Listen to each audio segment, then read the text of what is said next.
إن الحمد لله نحمده ونستعينه ونستغفره ونعوذ بالله من شرور أنفسنا ومن سيئات أعمالنا من يهده الله فلا مضل له ومن يضلله فلا هادي له وأشهد أن لا إله إلا الله وحده لا شريك له وأشهد أن محمدًا عبده ورسوله أما بعد فإن خير الحديث كتاب الله وخير الهدي هدي محمد صلى الله عليه وسلم وشر الأمور محدثاتها وكل محدثة بدعة وكل بدعة ضلالة وكل ضلالة في النار رب اشرح لي صدري ويسر لي أمري واحلل عقدة من لساني يفقهوا قولي أعوذ بالله السميع العليم من الشيطان الرجيم بسم الله الرحمن الرحيم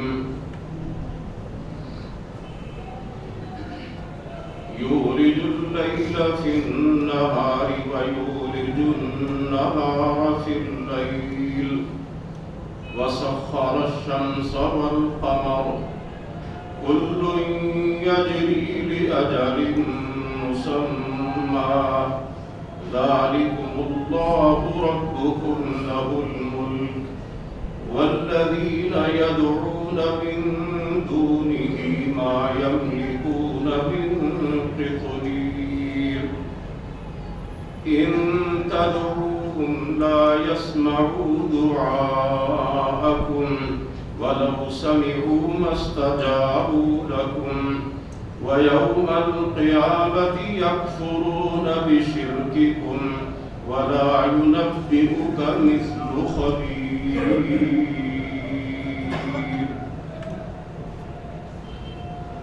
سب تعریفیں اللہ رب العالمین کے لیے ہیں بے شمار درود و سلام نبی اقدس حضرت محمد رسول اللہ صلی اللہ علیہ وآلہ وسلم کی ذات گرامی پر آپ کی آل طاہرہ اور آپ کے صحابہ اکرام پر اور قیامت تک آپ کی فرما برداری کرنے والے ہر مسلمان پر اللہ کی کروڑوں رحمتیں ہوں حضرات محترم،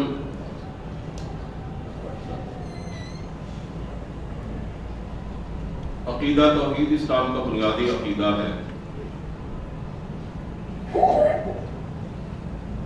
اور یہ تمام انبیاء کرام علیہ السلام کی دعوت کا مرکزی نقطہ رہا۔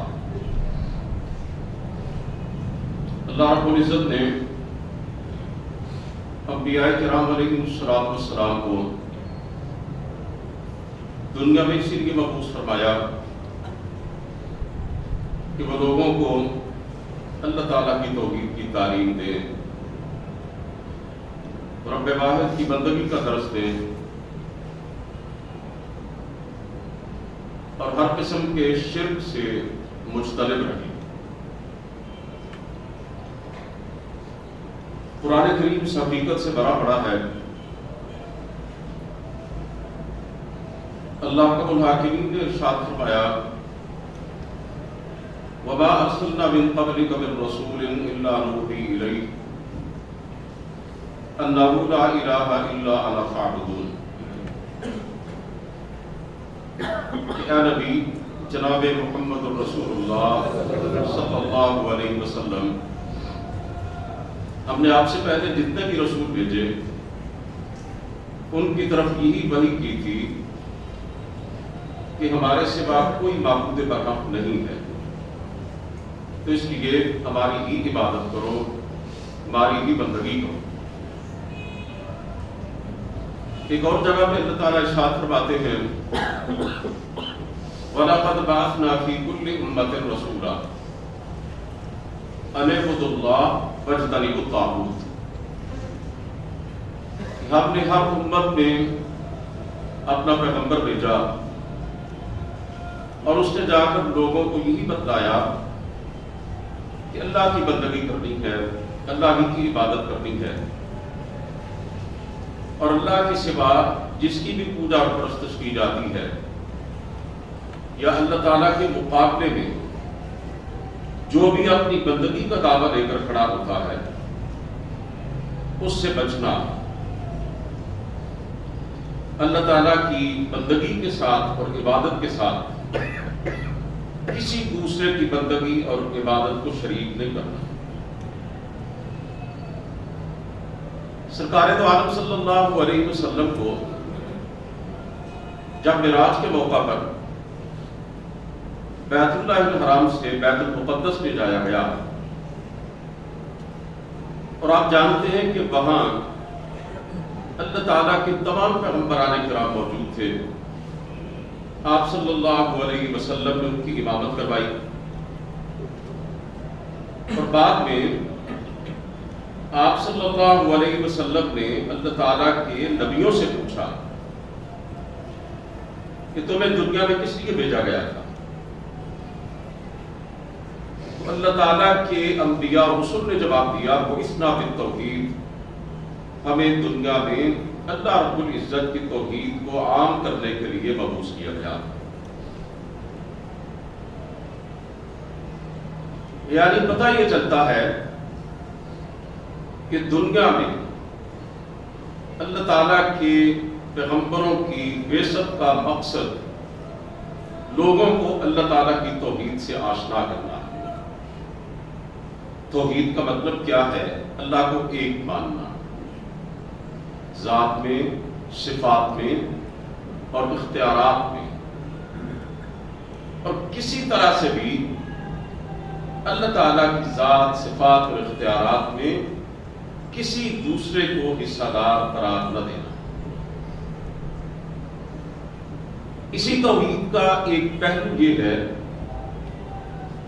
کہ مشکلات و مسائل میں، ضروریات و حوائج میں غائبانہ اگر پکارا جائے تو صرف اللہ کو، دعا کی جائے تو صرف پروردگار عالم سے۔ یہ جو دعا ہے رسول کریم صلی اللہ علیہ وسلم نے اسے عبادت کا مغز قرار دیا، عبادت کا نچوڑ اور خلاصہ قرار دیا۔ آپ صلی اللہ علیہ وسلم نے فرمایا الدعاء مخ العبادت، دعا عبادت کا مغز ہے، عبادت کی روح ہے، عبادت کی جان ہے، عبادت کا نچوڑ ہے۔ اور ایک حدیث میں آپ نے فرمایا الدعاء والعبادت، دعا ہی عبادت ہے۔ یہ جو ہم ایک دوسرے سے مدد طلب کرتے ہیں، ضرورت کے وقت ایک دوسرے کے تعاون کے طلبگار ہوتے ہیں، پیسے کی ضرورت پڑی تو اپنے کسی دوست سے، اپنے کسی بھائی سے، اپنے کسی عزیز سے اپنی ضرورت سامنے رکھ کر اس سے تعاون کرنے کا کہا، یا اپنے مسائل کے حوالے سے اور مشکلات کے حوالے سے اپنے جاننے والوں میں سے، اپنے حلقہ احباب میں سے کسی سے کہا کہ بھئی تم فلاں افسر کے پاس میری سفارش کر دو، میرا کام اس کے پاس اٹکا ہوا ہے، یا فلاں ڈاکٹر تمہارا واقف ہے تو تم اس سے کہہ دو کہ میرے مریض کو اچھی طرح چیک کر لیں۔ یعنی اس طرح کے جو دنیاوی کام ہوتے ہیں، دنیاوی مسائل ہوتے ہیں، ان میں ایک دوسرے سے مدد مانگنا بھی جائز ہے اور ایک دوسرے سے تعاون کرنا بھی شریعت کا تقاضا ہے۔ اللہ تعالیٰ ارشاد فرماتے ہیں تعاونوا علی البر والتقوی ولا تعاونوا علی الاثم والعدوان، نیکی اور بلائی کے کاموں میں ایک دوسرے سے تعاون کیا کرو، ایک دوسرے سے ہمدردی کیا کرو، اور جب تمہارا کوئی مسلمان بھائی تم سے آ کر اپنی کسی ضرورت اور حاجت کا اظہار کرے تو جہاں تک ہو سکے اس کے کام آیا کرو۔ آپ صلی اللہ علیہ وسلم نے فرمایا مسلم اخو مسلم، مسلمان مسلمان کا بھائی ہے۔ آپ نے یہ بھی فرمایا من کان فی حاجت اخیہ کان اللہ فی حاجتہ، جو اپنے کسی مسلمان بھائی کی مدد کرتا، اس کی کوئی ضرورت پوری کرتا، اللہ تعالیٰ اس کی ضرورت پوری کرتا۔ ومن فرج عن مسلم کربۃ فرج اللہ عنہ کربۃ من کرب یوم القیامہ، اور جو دنیا میں اپنے کسی مسلمان بھائی کی تکلیف کو دور کرتا، اللہ تعالیٰ اس کے بدلے میں قیامت کے دن کی مصیبتوں میں سے اس کی کوئی مصیبت دور کرے گا۔ یعنی ایک دوسرے کے کام آنا، ایک دوسرے سے تعاون کرنا، ضرورت اور مشکل کے وقت ایک دوسرے سے ہمدردی کرنا، یہ اسلامی اخوت کا تقاضا، یہ قرآن و سنت کا حکم ہے۔ ایک دوسرے سے تعاون اور مدد طلب کرنا یہ بھی جائز ہے، اس میں بھی کوئی قباحت نہیں ہے، اگرچہ پسندیدہ بات یہی ہے کہ جہاں تک ہو سکے ایک بندہ مومن کو کسی کے سامنے دست سوال دراز نہیں کرنا چاہیے، خودداری کا اظہار کرنا چاہیے، اور جہاں تک ہو سکے ایک بندہ مسلم کو اپنے جگر کا خون پی لینا چاہیے، لیکن انسانوں کے سامنے اپنا ہاتھ نہیں پھیلانا چاہیے۔ لیکن مجبوری کے وقت کسی سے مانگنا، کسی سے تقاضا کرنا، کسی سے تعاون کا خواستگار ہونا، اس میں کوئی قباحت بھی نہیں ہے، یہ ناجائز بھی نہیں ہے۔ سرکار دو عالم صلی اللہ علیہ وسلم بعض اوقات غیر مسلموں سے بھی قرض لیتے تھے۔ جب آپ صلی اللہ علیہ وسلم اس دنیا سے رخصت ہوئے تو آپ کی زرہ کچھ جو اور گیہوں کے عوض ایک یہودی کے پاس گروی رکھی ہوئی تھی۔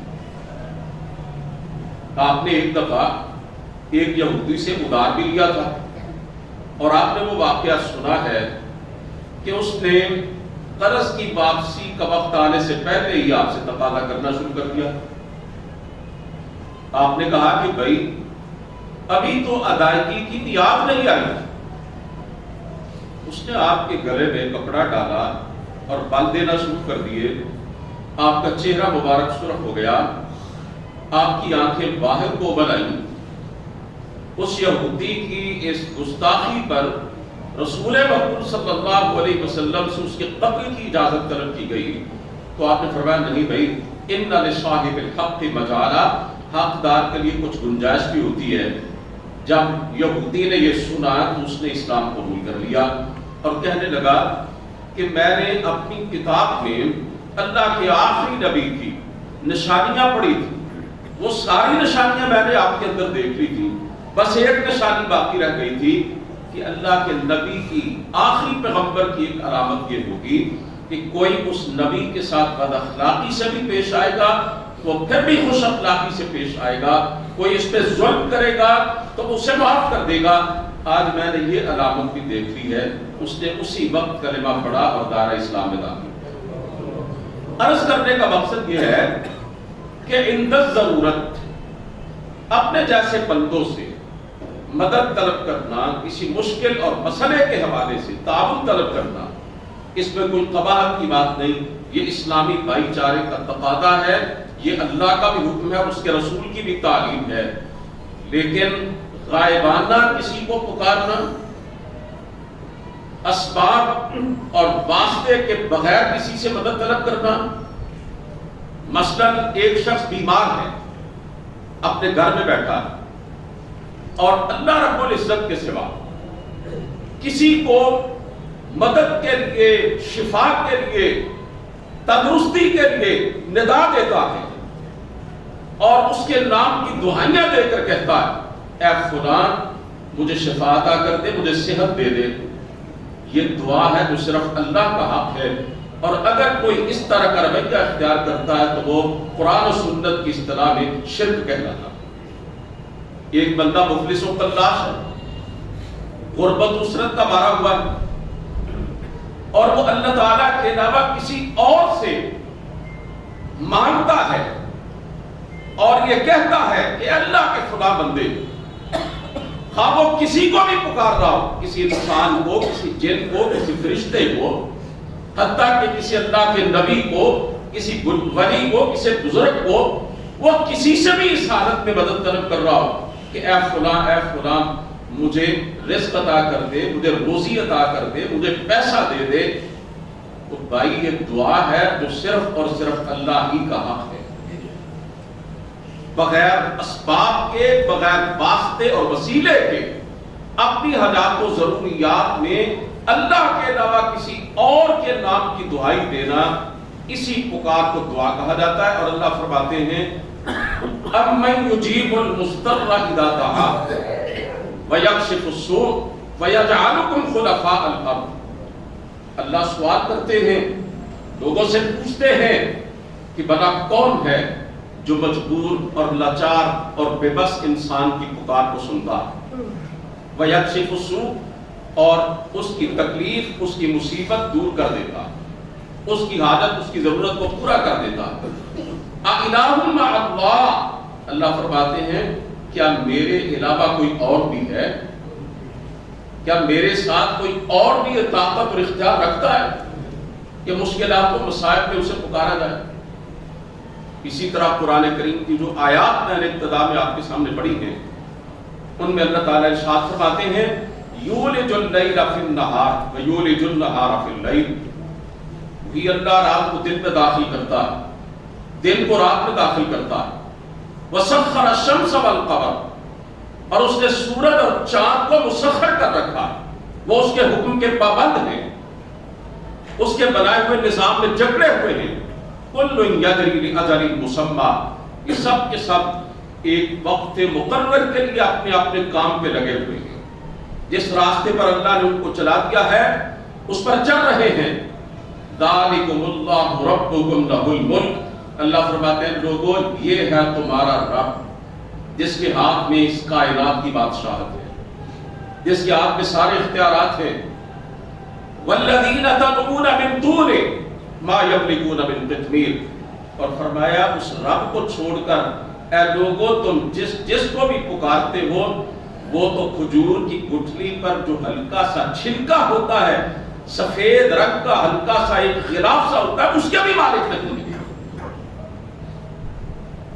اور اللہ فرماتے ہیں ان تدعوہم لا یسمعوا دعاءکم، اگر تم ان کو پکارو، ان کو ندا دو، ان کے نام کی دعائیاں دو، وہ تمہاری دعا اور پکار کو سن نہیں سکتے.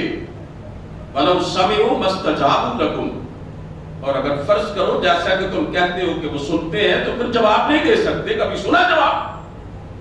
وَيَوْمَ الْقِيَامَةِ يَكْفُرُونَ بِشِرْكِكُمْ، اور اللہ فرماتے ہیں قیامت کے دن تم جن کو پکارتے ہو، جن سے دعائیں طلب کرتے ہو، اور جن کو غائبانہ ندائیں دیتے ہو، اور جن کو اپنی مشکلات و مصائب پہ کام آنے والا سمجھتے ہو، روز قیامت کو تمہارے اس شرک کا انکار کر دیں گے.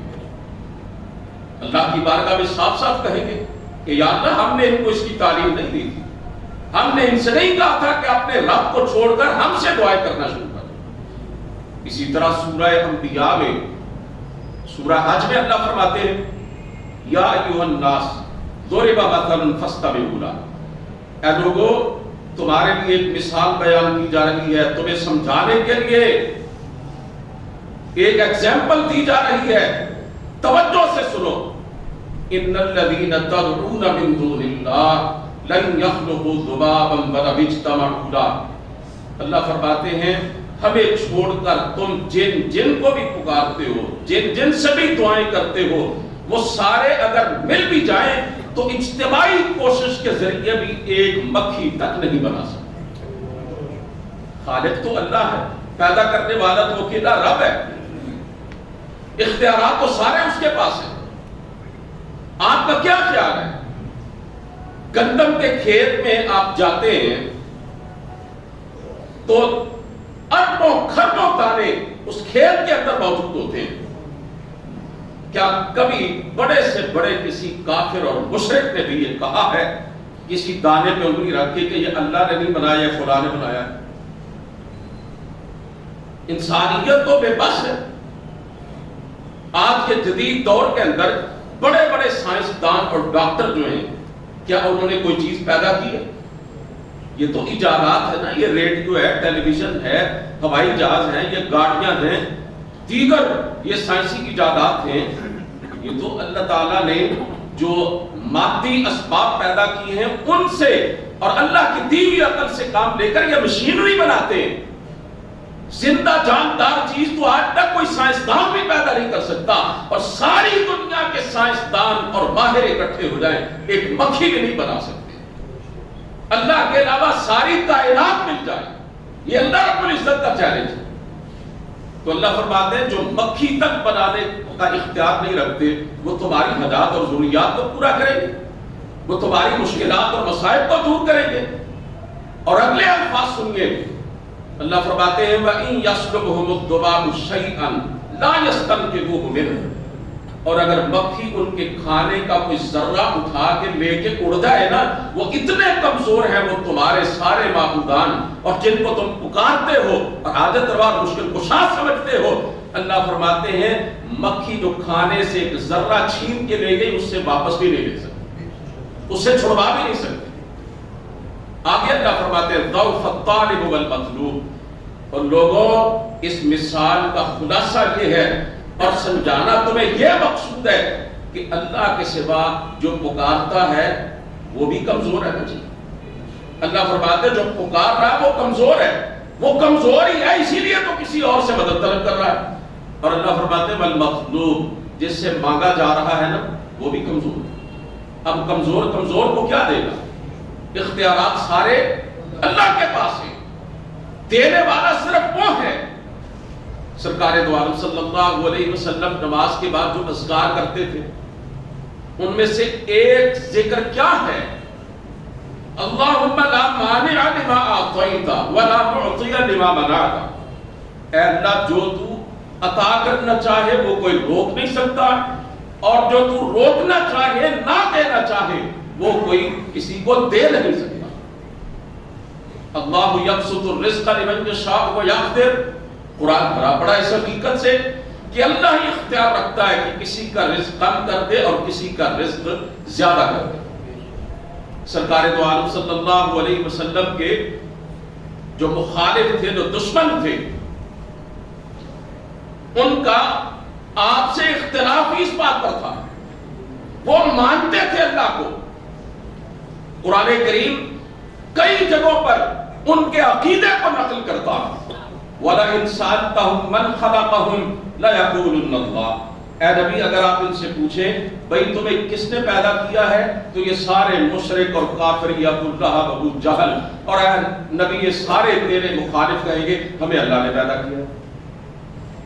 وَلَئِن سَأَلْتَهُم مَّن نَّزَّلَ مِنَ السَّمَاءِ مَاءً فَأَحْيَا بِهِ الْأَرْضَ مِن بَعْدِ مَوْتِهَا لَيَقُولُنَّ اللَّهُ، اے نبی اگر آپ ان سے پوچھیں کہ آسمان سے بارش کون برساتا ہے، پھر اس پانی کے ذریعے کھیتیاں کون اگاتا ہے، یا مردہ زمین کو زندہ کون کرتا ہے، تو اللہ فرماتے ہیں لَيَقُولُنَّ اللَّهُ، کہیں گے کہ یہ سارے کام اللہ ہی کرتا ہے۔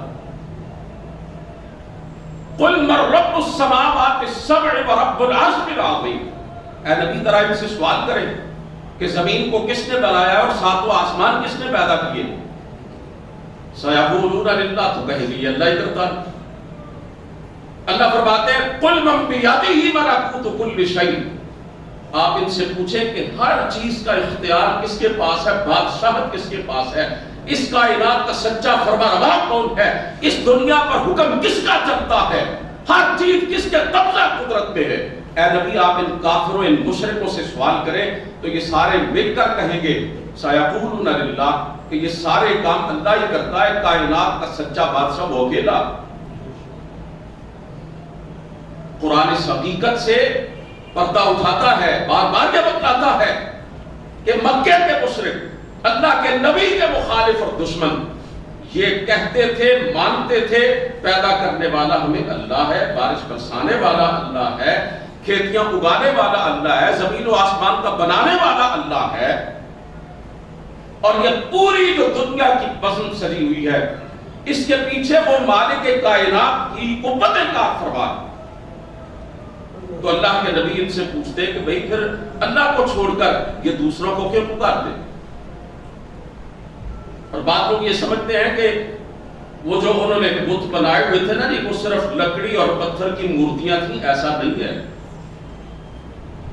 آپ احادیث کا مطالعہ کریں، آپ اس نتیجے پر پہنچیں گے کہ جن کے بت، جن کی مورتیاں انہوں نے بنائی ہوئی تھیں، ان کے نزدیک بڑے عظیم لوگ تھے، بڑے بزرگ تھے، بڑے نیک تھے، حتیٰ کہ انہوں نے تو اللہ کے نبیوں کے بھی بت بنائے ہوئے تھے۔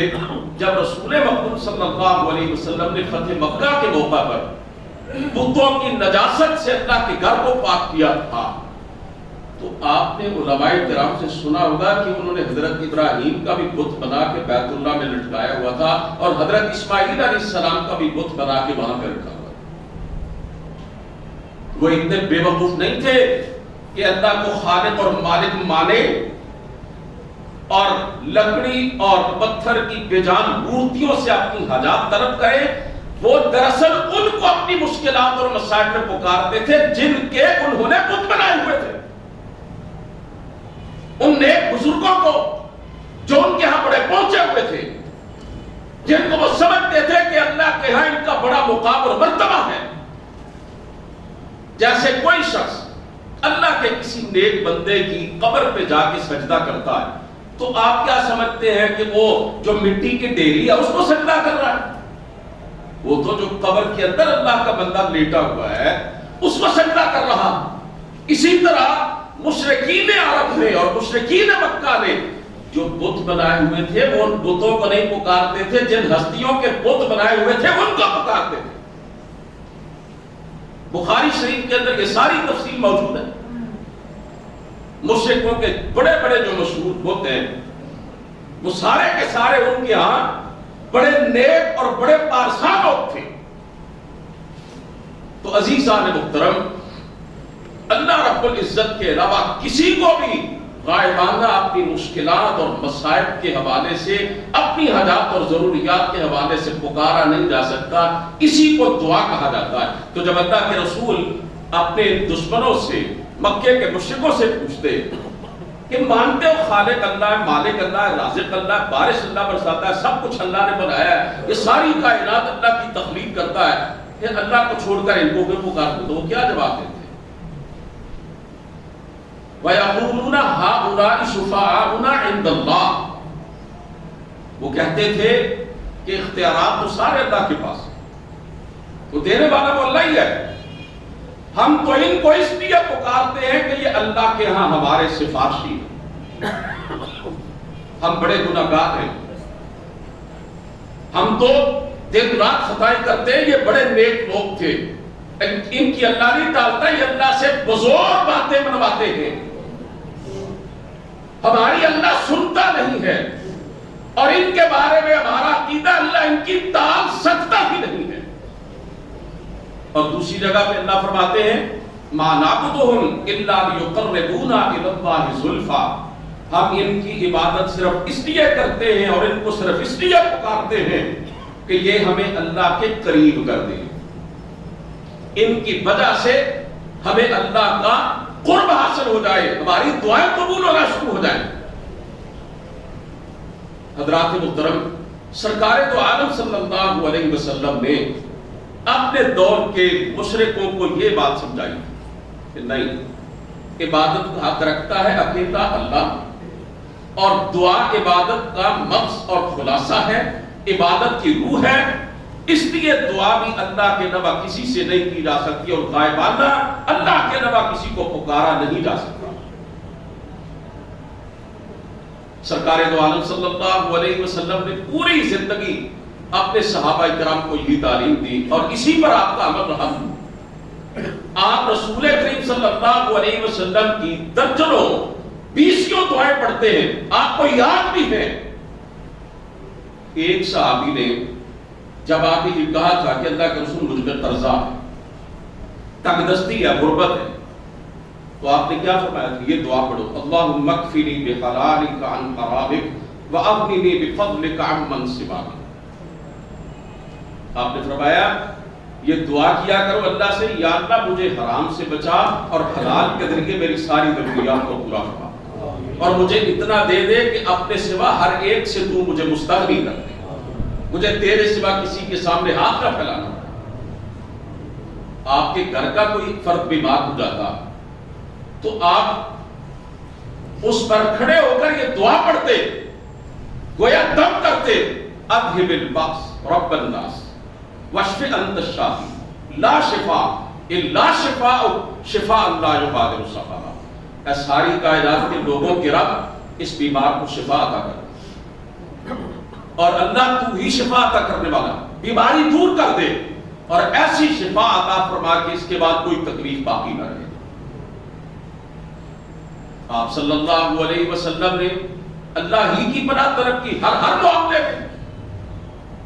اللہم انی اعوذ بک من البرص والجنون والجذام ومن سیء الاسقام۔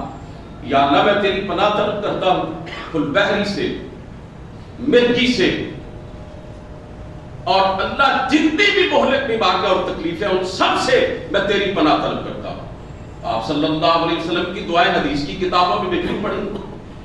آپ نے رزق مانگا تو اللہ سے، آپ نے مشکل میں مدد مانگی تو اللہ سے، آپ نے بیماری میں شفا مانگی تو اللہ سے، آپ نے دشمن کے مقابلے پر آ کر فتح کی تمنا کی تو اپنے رب سے۔ وہ کفر و اسلام کے پہلے مارکے میں جب میرے اور آپ کے پیارے پیغمبر علیہ السلام اپنے 313 جانبازوں کو لے کر میدان بدر میں موجود تھے، ساری رات رو رو کے آپ صلی اللہ علیہ وسلم کیا کہتے رہے؟ اللہم ان تہلک ہذہ العصابہ لن تعبد ابدا۔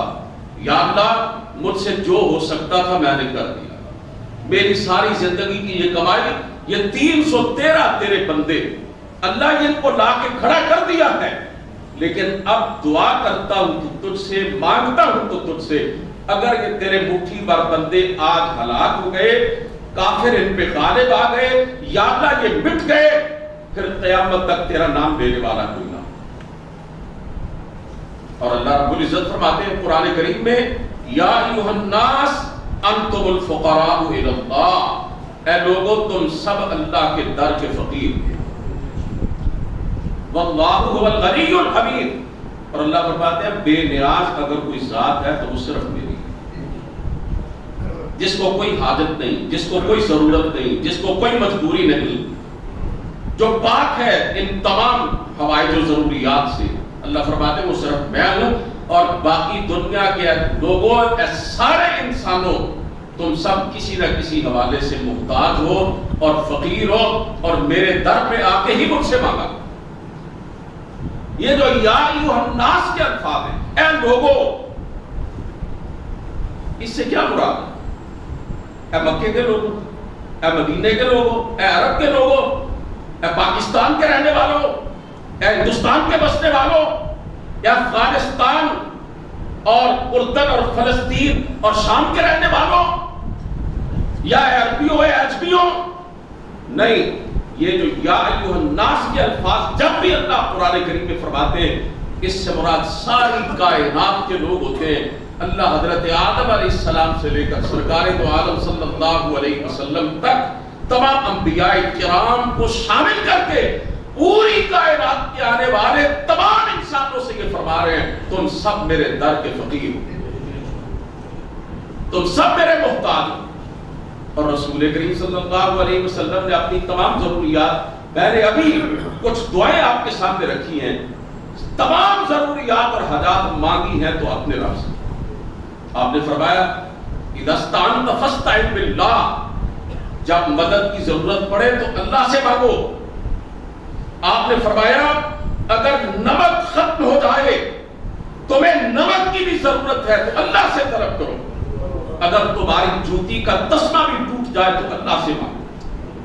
وَإِذَا سَأَلَكَ عِبَادِي عَنِّي فَإِنِّي قَرِيبٌ، اللہ فرماتے ہیں میرے نبی، میرے بندے مجھ سے، میرے حوالے سے تجھ سے پوچھیں، تجھ سے سوال کریں کہ ہمارا رب کہاں ہے، دور ہے تو اونچی آواز سے پکاریں، بلند آواز سے دعا کریں، اور اگر قریب ہے تو پھر آہستہ پکاریں۔ اللہ رب العزت نے فرمایا اے میرے نبی ان کو بتلاؤ انی قریب، میں قریب ہوں۔ اور اس قربت کا تصور بھی اللہ رب العزت نے اپنے کلام پاک میں دیا تاکہ پتہ چل جائے کہ پروردگار عالم کتنا قریب ہے۔ فرمایا نحن اقرب الیہ من حبل الورید، میں تمہاری شہرک سے بھی زیادہ تمہارے قریب ہوں۔ اب بعض لوگ یہ مثال دیتے ہیں اور اللہ فرماتے ہیں لا تضربوا للہ الامثال، اور مثالیں اپنے لیے رکھا کرو، میرے لیے کوئی مثال نہ دیا کرو۔ لیس کمثلہ شیء، میری کوئی مثال نہیں ہے۔ لوگ دنیا والوں کی مثالیں دیتے ہیں، افسروں کی مثالیں دیتے ہیں کہ جیسے کسی بڑے افسر کے پاس جانا تو چھوٹے کی سفارش کی ضرورت پڑتی ہے۔ ایسے ہی اگر اللہ سے کچھ مانگنا ہو تو اللہ کے کسی بندے کو بیچ میں ڈالنا پڑتا ہے۔ وہ اللہ رب العزت کے حوالے سے یہاں تک کیا جاتے ہیں، وہ چھت تک سیڑھی کے بغیر نہیں پہنچا جا سکتا۔ اللہ تک جو ہے بغیر واسطے اور وسیلے کے کیسے پہنچا جاتا؟ وہ بے وقوفوں، چھت دور ہوتی ہے، چھت اونچی ہوتی ہے۔ جس مالک کے لیے ایسی فضول مثالیں دیتے ہو، اس مالک کا تو اعلان ہے میں تمہاری شارک سے بھی زیادہ قریب ہوں، مت تمہاری نہیں ہے لوگوں کی۔ اس کے بعد اللہ نے فرمایا اجیب دعوت الداعی اذا دعان، کوئی بھی پکارنے والا، کوئی بھی، اللہ فرماتے ہیں جب مجھے پکارتا ہے تو میں اس کی پکار کو سنتا بھی اور قبول بھی کرتا ہوں۔ کب؟ اذا دعان، جب بھی پکارتا ہے۔ کوئی بھی پکارنے والا، مشرق میں ہو یا مغرب میں، شمال میں ہو یا جنوب میں، عرب میں ہو یا عجم میں، زمین میں ہو یا آسمانوں میں، وہ جہاں بھی ہو اور جب بھی پکارے، صبح کو، شام کو، رات کی تاریکیوں میں اور اندھیروں میں، وہ جب بھی اللہ فرماتے ہیں مجھے پکارے گا، میرے دروازے کو بند نہیں پائے گا۔ اللہ فرماتے ہیں الحی القیوم، میں از خود کسی کے زندہ رکھنے سے زندہ نہیں ہوں، میں از خود ہمیشہ سے زندہ ہوں اور ہمیشہ زندہ رہوں گا۔ پوری کائنات کے نظام کو میں اکیلا سنبھالنے والا ہوں، قائم رکھنے والا ہوں۔ لا تأخذہ سنۃ ولا نوم، سونا اور اونگنا یہ میری ذات کے ساتھ ہے ہی نہیں ہے۔ موت کو درکنار، مجھے تو ایک لمحے کے لیے اونگ بھی نہیں آتی ہے، میرا دربار کبھی بند ہوتا ہی نہیں ہے۔ اللہ فرماتے اجیب دعوت الداعی اذا دعان، کوئی بھی پکارنے والا زمین میں، آسمانوں میں، کائنات میں کہیں بھی پکارے، کسی وقت بھی پکارے، اللہ فرماتے اجیب، میں قبول کرتا ہوں۔ کیا قرآن کریم کی یہ آیت پڑھنے اور سننے اور سمجھنے کے بعد پھر اللہ رب العزت کے علاوہ کسی اور کے در پہ جانے کی کوئی ضرورت باقی رہتی ہے؟ ایسا تو وہی کر سکتا ہے نا جس کی مت ماری گئی ہو، جس کے حواس اس کے ٹھکانے نہ ہو۔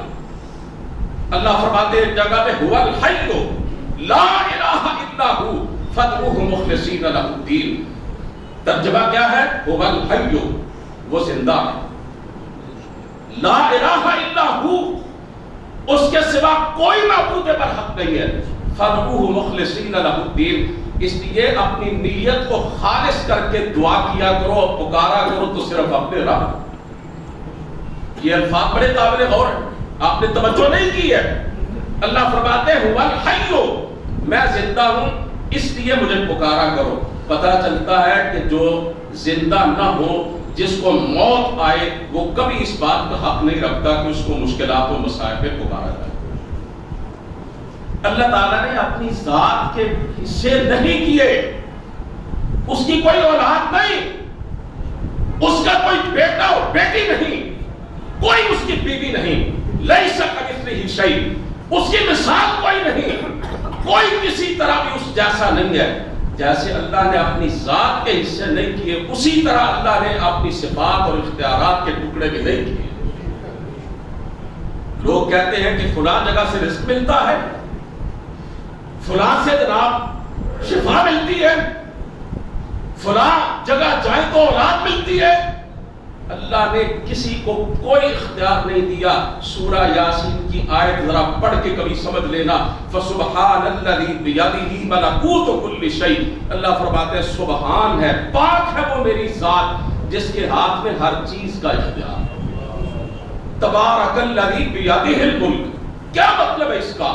برکت والی ہے وہ ذات جس کے قبضہ قدرت میں ہر چیز کی بادشاہ۔ اللہ تو فرماتے ہیں میرے سوا تو کسی کے پاس اختیار ہی کچھ نہیں ہے۔ دنیا میں پروردگار عالم کی ذات پاک ہے، موت سے، نیند سے، اونگنے سے۔ اس دنیا میں جو بھی پیدا ہوتا ہے اسے کون پیدا کرتا ہے؟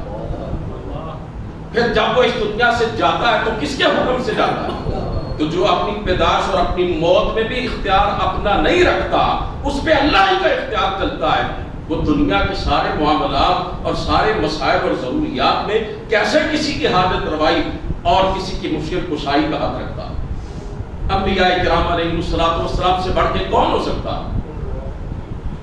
وہ خلاصہ کائنات تھے، وہ اللہ کے برگزیدہ بندے تھے، بہترین انسان تھے، اللہ کے نبی، اس کائنات کے عظیم ترین لوگ تھے۔ قرآن کریم میں اٹھا کے دیکھیں، ہر نبی نے ضرورت کے وقت، مشکل کے وقت، مصیبت کے وقت مانگا ہے تو اللہ سے دعا کی ہے تو اللہ سے۔ مثلا حضرت ابراہیم علیہ السلام چھوٹی شخصیت، ہمارے پیارے پیغمبر حضرت محمد کریم علیہ السلام کے بعد اس کائنات میں سب سے بڑی ہستی ہے حضرت ابراہیم علیہ السلام۔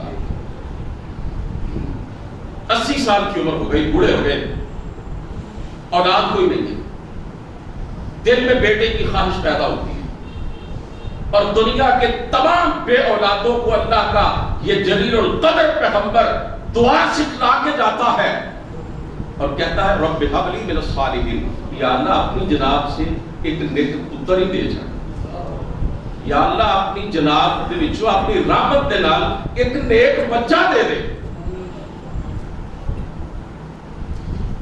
کیوں؟ اس نبی کو معلوم تھا کہ اولاد دینے والی ذات ہے تو صرف رب کی ذات ہے، باقی تو جس سے بھی اولاد مانگی جائے گی وہ تو خود اس کو اللہ نے پیدا کیا ہے، وہ کسی کو کیا دے گا؟ حضرت ابراہیم علیہ السلام نے اولاد مانگی۔ ایک اور نبی اللہ کی حضرت زکریا علیہ السلام، یہ وہ نبی ہے جن کے سر پہ آرا چلا کر ان کے جسم کو دو ٹکڑے کیا گیا۔ اللہ کے بڑے پیارے نبی، اولاد ان کی بھی نہیں ہے، بوڑھے ہو چکے ہیں اور دعا کرتے ہیں، ایسے الفاظ میں بندہ حیران ہو جاتا ہے۔ یہ الفاظ کہاں سے ملے ان کو؟ اللہ کے نبی تھے نا جی، جانتے تھے اللہ سے کیسے مانگ رہے ہیں۔ رب انی وہن العظم منی واشتعل الراس شیبا ولم اکن بدعائک رب شقیا، یا اللہ میری ہڈیاں کمزور ہو چکی، بوڑھا ہو گیا، میرا سارا سر بڑا اٹھا، بال سارے سفید ہو گئے، کوئی سیاہ بال نہیں رہا، جوانی تو گزر گئی، یا اللہ اس حالت میں، اس عمر میں انسان کے ہاں اولاد نہیں ہوتی، لیکن اللہ لم اکن بدعائک رب شقیا، اللہ جب بھی تجھے پکارا ہے میں محروم نہیں رہا، تیری بارگاہ سے خالی نہیں لوٹا، اللہ اس یقین کے ساتھ پکار رہا ہوں، بوڑھا ہوں، عمر گزر چکی ہے، بیوی بانج ہے، اولاد پیدا نہیں ہو سکتی، لیکن یا اللہ تجھ سے مانگ کے جب پہلے خالی ہاتھ نہیں گیا، آج تیری بارگاہ سے خالی دامن کیسے لوٹوں؟ اللہ تو اس بات کا محتاج ہی نہیں ہے۔ کیا کہنے لگے؟ یارثنی و یرث من آل یعقوب، اللہ ایک نیک بیٹا عطا کر، اللہ تعالیٰ نے بیٹا عطا کر دیا۔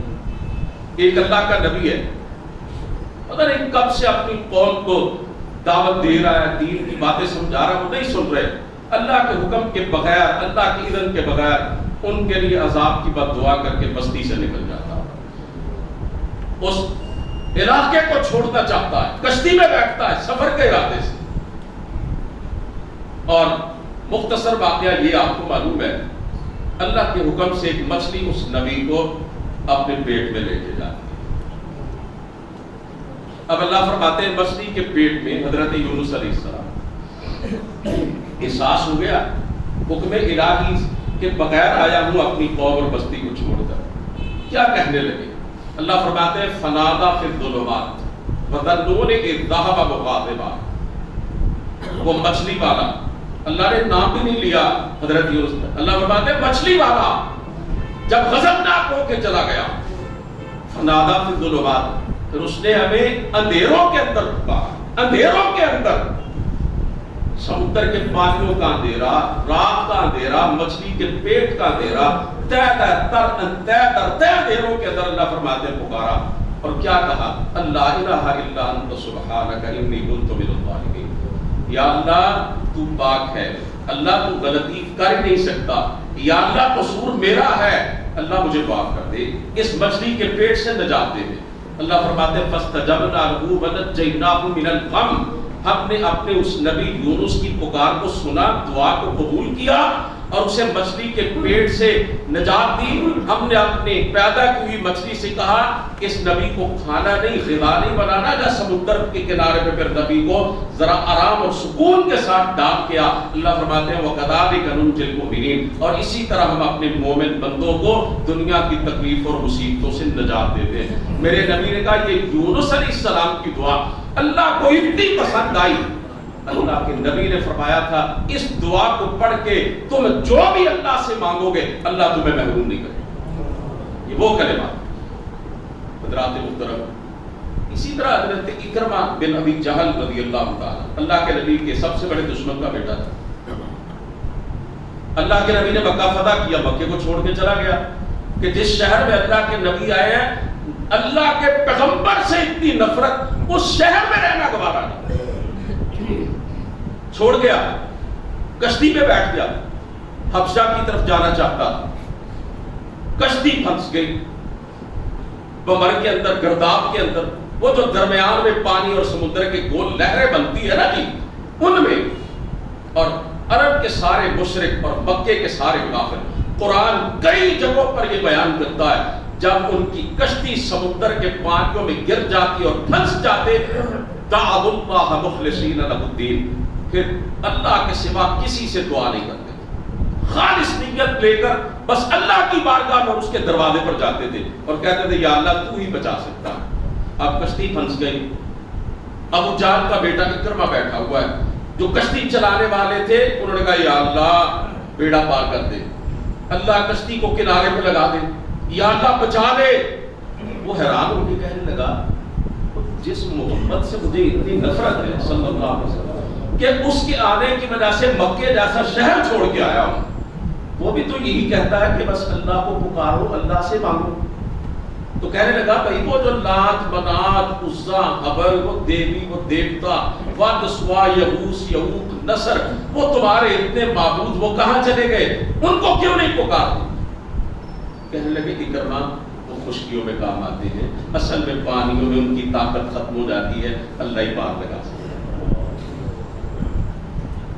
کہنے لگا تم غلط بات کہہ رہے، اگر سمندروں میں محمد کا رب کام آتا ہے صلی اللہ علیہ وسلم تو میرا ایمان ہے خشکی میں بھی وہی کام آتا ہوگا، تمہارا شرک مجھے جھوٹا لگتا ہے۔ اور پھر ہاتھ آسمان کی طرف اٹھا کے کہنے لگا یا اللہ اگر تو آج اس کشتی کو کنارے پہ لگا دے نا، کنارے پہ اتر کے سیدھا تیرے نبی کے پاس جاؤں گا اور تیرے نبی کے ہاتھ پہ اپنا ہاتھ رکھ کے اس کا کلمہ پڑھوں گا، یا اللہ میری دعا قبول کر لے۔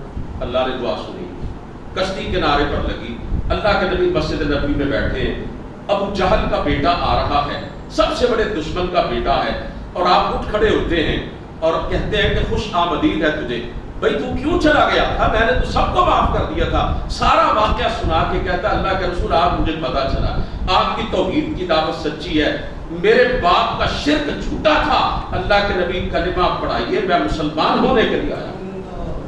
عرض کرنے کا مقصد یہ ہے عزیزو، یہ حالات اس وقت بڑے سخت ہیں، انفرادی طور پر اجتماعی طور پر ہم بڑے بڑے مسائل سے دوچار ہیں۔ اس وقت امت مسلمہ شدید کرب اور اذیت میں گرفتار ہے، فلسطینیوں کی جو حالت زار ہے وہ کسی سے ڈھکی چھپی نہیں ہے۔ 8000 سے زیادہ ہمارے فلسطینی بھائی بہنیں جامع شہادت نوش کر چکے ہیں، جن میں سینکڑوں کی تعداد میں چھوٹے چھوٹے بچے ہیں۔ امریکہ، برطانیہ، فرانس کے جو حکمران ہیں وہ اسرائیل جا کر اسرائیل سے اظہار یکجہتی کر چکے ہیں۔ وہ فلسطینیوں کے جہاد اور جدوجہد آزادی کو دہشت گردی کہہ کر اسے کچلنے کا عزم کیے ہوئے ہیں۔ اسرائیل کے وزیر اعظم نے کہا جنگ طویل ہو سکتی ہے۔ فرانس کا وزیر اعظم جو اس کے پاس پہنچا ہوا تھا اس کے ملک میں، اس نے کہا کہ ہم ہر قدم پر اور ہر مرحلے پر تمہارے ساتھ ہیں۔ تو فلسطینیوں کے ساتھ کون ہے؟ وہی ایک اللہ جس کی ذات اور جس کی قدرت کے بارے میں آج آپ کے سامنے عرض کر رہا ہوں۔ ہمیں ان کے لیے دعا کرنی چاہیے، اپنے لیے بھی پروردگار عالم سے اپنی مشکلات اور مصائب کے حوالے سے بھی ہمیں رب کے سامنے ہی اپنے دامن کو پھیلانا چاہیے۔ آج فیس بک کا، یوٹیوب کا، سوشل میڈیا کا دور ہے۔ میں آپ سے پہلے بھی کہہ چکا ہوں، دین کا لبادہ اوڑھ کر بڑے بڑے دجال اور کذاب جو ہیں وہ مصروف ہیں۔ قرآن و سنت کا صریح انکار کرنے والے، رب کے در سے اٹھا کر لوگوں کے در پہ گردنوں کو جھکانے والے اور یہ باور کروانے والے کہ مشکلاتوں میں، مصائب میں، ضروریات میں، حالات میں اللہ کے سوا فلاں بھی مدد کر سکتے ہیں، ان کو بھی پکارا جا سکتا ہے، ان کے نام کی بھی دعائیاں دی جا سکتی ہیں، اللہ کے علاوہ دوسروں کے نام کی بھی وہ نظر نیازیں دی جا سکتی ہیں۔ عزیزان محترم، میں نے آپ کے سامنے مختصر وقت میں اگرچہ قرآن و سنت کے دلائل اتنے انبار لگائے جا سکتے ہیں، لیکن میں آپ سے صرف اتنی درخواست کرتا ہوں کہ اگر اللہ کے علاوہ بھی کوئی حقیقی مددگار ہے، کوئی دعاؤں کا سننے والا ہے، کوئی حاجات و ضروریات کا پورا کرنے والا ہے، کوئی با اختیار ہے، تو مجھے ذرا بتلاؤ نماز کی ہر رکعت میں ایاک نعبد و ایاک نستعین کا مطلب کیا ہے؟ کہ یا اللہ عبادت بھی صرف تیری کرتے ہیں اور مدد بھی صرف تجھ سے ہی مانگتے ہیں۔ بعض مولوی کہہ دیتے ہیں کہ خود ہی کہتے ہیں اللہ تو سوا کسی کو مدد کی منگنی تھی، بیوی کو جا کے روٹی کیوں مانگ دے؟ اب ایسی جہالت کا کیا جواب دیا؟ کہتے ہیں ڈاکٹر کے پاس کیوں جاتے؟ وہ کبھی کسی نے ڈاکٹر کے پاس جا کے کہا ڈاکٹر صاحب مجھے شفا دے دی؟ اسے تو صرف ایک اللہ کا بنایا ہوا وسیلہ اور اللہ کا بنایا ہوا ایک ہیلا سمجھا جاتا ہے کہ ڈاکٹر مرض کی تشخیص کرے گا اور اللہ نے جو دوائیاں بنائی ہوئی ہیں امراض کے علاج کے لیے ان کی وہ کوئی دوائی دے دے گا؟ کیا ڈاکٹر کے پاس شفا ہے؟ اگر ہوتی تو سارے اسپتال خالی نہ ہو جاتے۔ تو عزیزان محترم، دعاؤں کا سننے والا صرف اللہ کے رسول فرمایا لیس شیء اکرم علی اللہ من الدعاء، اللہ کے نزدیک دعا سے بڑھ کر قابل قدر چیز اور کوئی نہیں۔ جب کوئی اللہ کو پکارتا ہے اور اللہ سے دعا کرتا ہے تو اللہ کو اپنے اس بندے پہ رحم آتا ہے، اور اللہ رب العزت کبھی اخلاص سے کی گئی دعاؤں کو رد نہیں کرتا ہے۔ اللہ سے دعا ہے کہ وہ ہمیں کتاب و سنت کا فہم عطا کر دے۔ وآخر دعوانا الحمدللہ۔